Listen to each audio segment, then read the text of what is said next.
Hi Daryl. Brother, today I go a joke story for you. What? Hi Mina. It is very funny. If you want, I gonna tell you.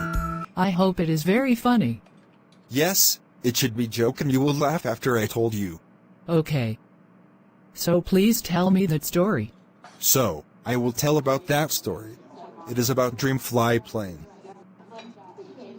Sue and Bob, a pair of tightwads, lived in the Midwest and had been married years. Bob had always wanted to go flying. The desire deepened each time a barnstormer flew into town to offer rides. Bob would ask, and Sue would say, "No way, $10 is $10. The years went by, and Bob figured he didn't have much longer, so he got Sue out to the show, explaining, "It is free to watch, let us at least watch."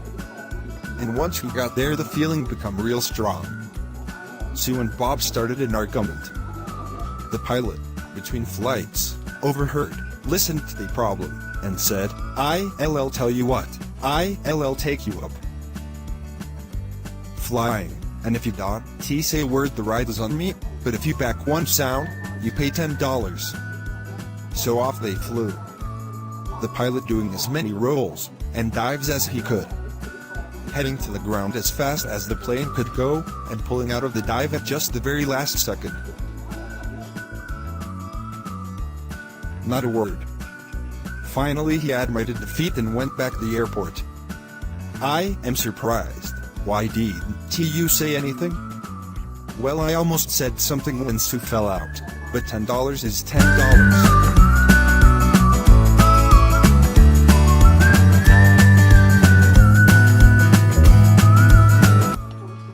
I got one story to do. You want to listen? Yes, I like this story very much. Please. Come on.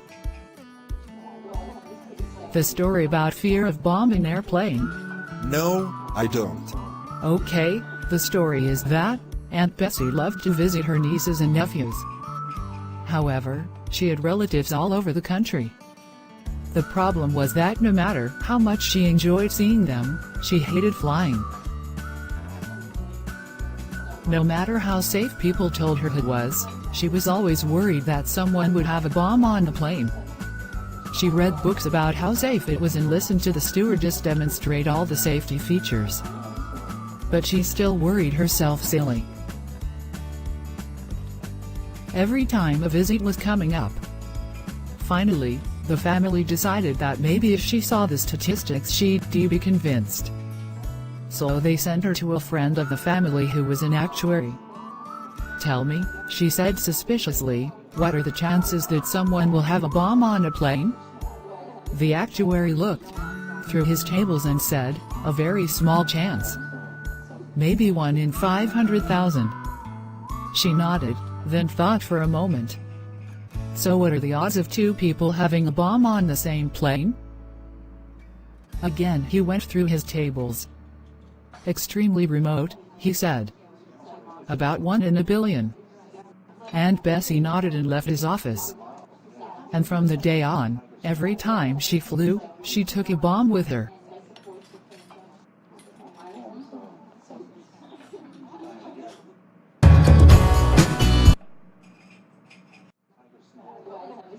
Hi Yanni, today do you have joke story? Yes. I got. You want to listen? Yes, your story is so funny, please come on. You know a story about flying without parachute? No, never. Okay. The story is, there's a man jumps out of an airplane with a parachute on his back. As he is falling, he realizes his chute is broken. He don't know anything about parachutes. But as the earth rapidly approaches, he realizes his options are limited. He takes off the parachute and tries to fix it himself on the way down. The wind is ripping past his face. He is dropping like a rock, and at 5,000 feet, another man goes shooting up past him. In desperation, the man with the chute looks up and yells, "Hey, do you know anything about parachutes?" The guy flying up looks down and yells, "No, do you know anything about gas stoves?"